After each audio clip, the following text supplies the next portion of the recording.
डॉयलने Sherlock होम्सला मारून टाकलं आणि त्याच दिवशी लंडनमधील लोकांनी काळ्या रिबिननी लावल्या एका काल्पनिक पात्रासाठी.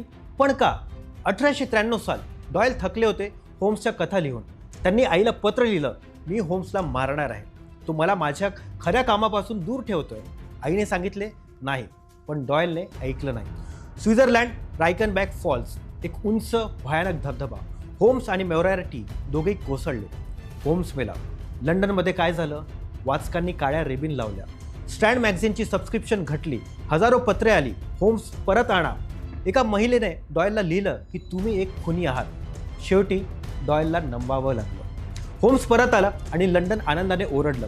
एका काल्पनिक पात्रासाठी हे सगळं आणि डॉयल यांची अशीच थक्क करणारी संपूर्ण जीवन कहाणी पुस्तकालय मराठी यूट्यूब चॅनलवर या व्हिडिओमध्ये आहे. तुम्ही तो बघा आणि चॅनलला सबस्क्राईब करा.